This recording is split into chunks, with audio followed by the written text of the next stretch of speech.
New Market থানার মামলায় গ্রেপ্তার হাসানুল হক ইনু।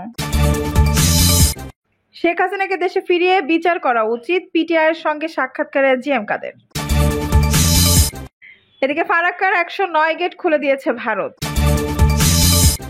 ভারত বন্ধু রাষ্ট্র হলে শেখ হাসিনাকে হস্তান্তর করবে বলছেন ফারুক। এবং সর্বশেষ জানাবো সাদেক খান 4 দিনের রিমান্ডে। দর্শক শুনছিলেন সংবাদ শিরোনাম, এখন বিস্তারিত। নিউমার্কেট থানার মামলায় গ্রেপ্তার হাসানুল হক ইনু।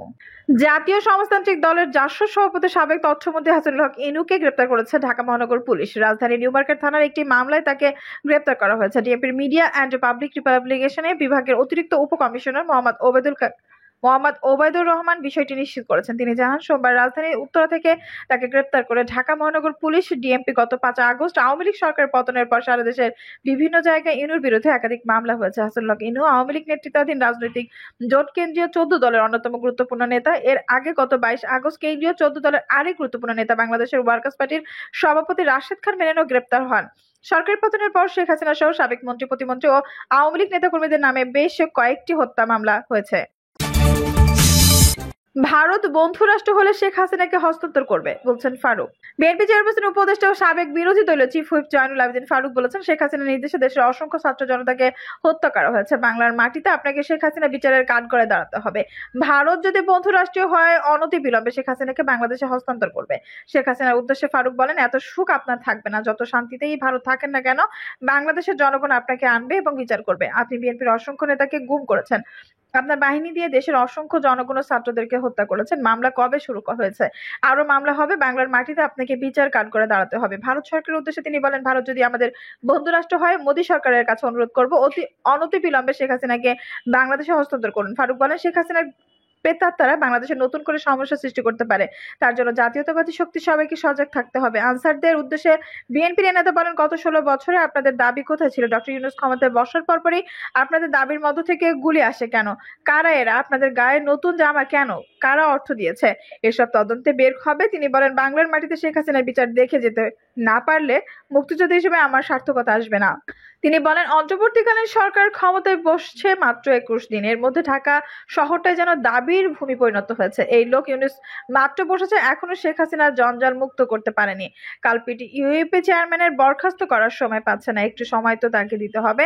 ডক্টর ইউনূসের কাছে দাবি জানিয়ে বিরোধী দলীয় সাবেক এই চিফ হুইপ বলেন, আপনার ওপর যে অন্যায় হয়েছে এগুলো আপনি প্রতিশোধ নেবেন না জানি, তবে আমরা 16 বছরে 8 বছর জেল খেটেছে। হারুন বিপ্লব, বেনজির আসাদের মতো পুলিশ অফিসাররা আমার নেতা কর্মীদের বাসায় ঢুকে তাদের স্ত্রীদের গায়ে হাত তুলে তাদের গ্রেপ্তার করেছে। এদেরকে আপনাকে আইনের আওতায় আনতে হবে। ফারাক্কার 109 গেট খুলে দিয়েছে ভারত। বাংলাদেশের পূর্বাঞ্চলীয় কয়েকটি জেলায় ভয়াবহ বন্যা পরিস্থিতির মাঝে ফারাক্কা বাঁধের 109টি দরজা খুলে দিয়েছে ভারত।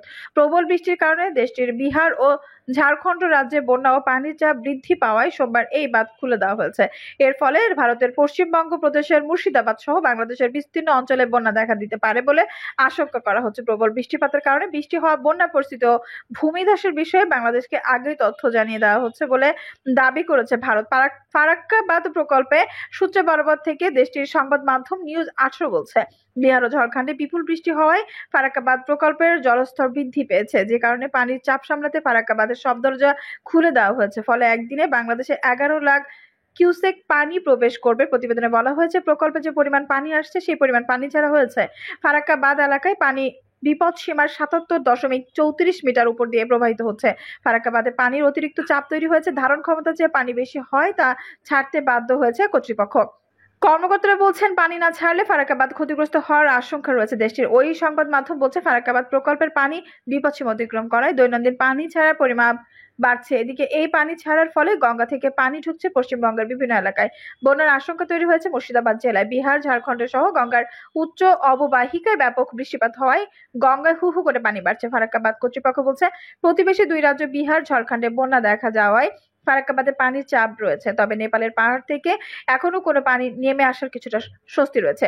ফারাক্কা বাঁধ এলাকায় বিপদসীমা থেকে 77.34 মিটার উপরে পানি প্রবাহিত হয়। গেট খুলতে বাধ্য হয়েছে কর্তৃপক্ষ। ফিডার ক্যানেলে পানির পরিমাণও বাড়ানো হয়েছে। শেখ হাসিনাকে দেশে ফিরিয়ে বিচার করা উচিত, পিটিআইয়ের সঙ্গে সাক্ষাৎকারে জিএম কাদের।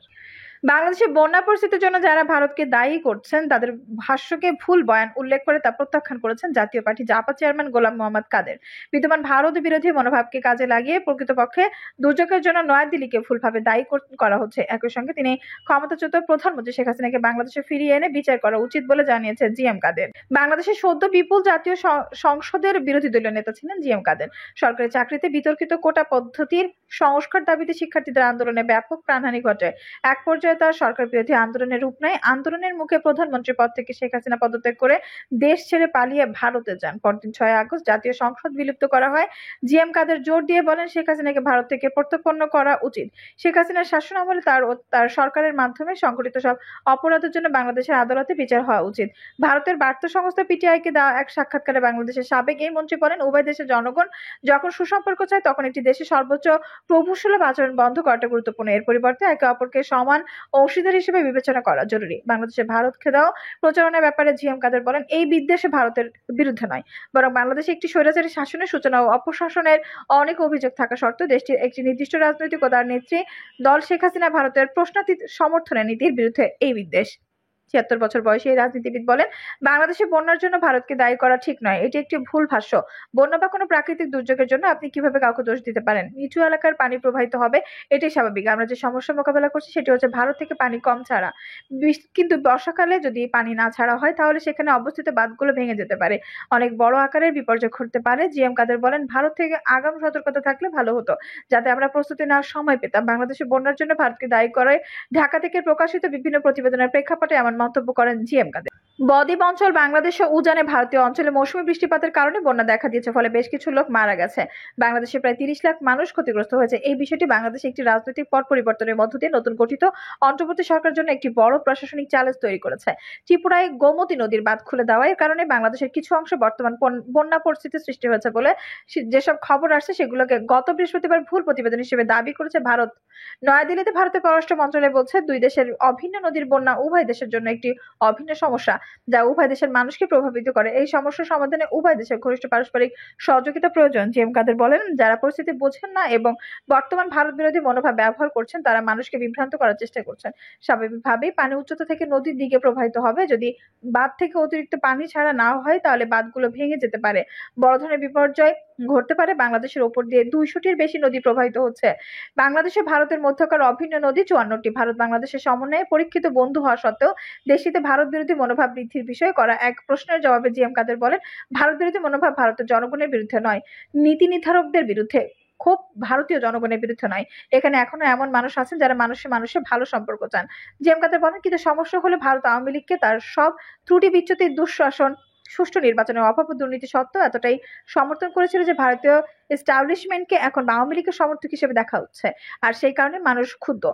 সেজন্যই মানুষ ভারতকে বাংলাদেশের শত্রু হিসেবে দেখছে। জাপা চেয়ারম্যান বলেন শেখ হাসিনা ভারতে পালিয়ে যাওয়ার সিদ্ধান্ত পরিস্থিতি আরো খারাপ করেছে। আমি মনে করি শেখ হাসিনাকে বাংলাদেশের কাছে প্রত্যর্পণ করা উচিত। শেখ হাসিনাকে বাংলাদেশের কাছে প্রত্যর্পণ করা উচিত, এখানে তার বিচার করা উচিত। ভারতের অবশ্যই তাকে বাংলাদেশের সরকারের কাছে হস্তান্তর করতে হবে।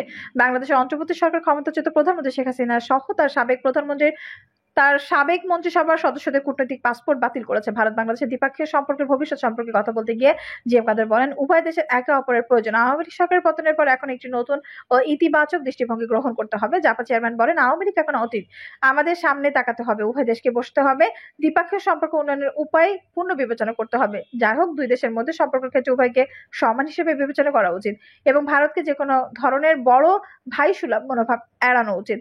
কারোর সর্বোচ্চ প্রভুর মতো আচরণ করা উচিত নয়। বাংলাদেশের বর্তমান পরিস্থিতি প্রসঙ্গে জিএম কাদের বলেন দেশের মানুষ যত দ্রুত সম্ভব গণতান্ত্রিক প্রক্রিয়া ফিরিতে চায়। জাপা চেয়ারম্যান বলেন এই মুহূর্তে জনগণের অভ্যন্তরীণ পরে সাধারণ জনগণ একটি সঠিক গণতান্ত্রিক কাঠামো চায়।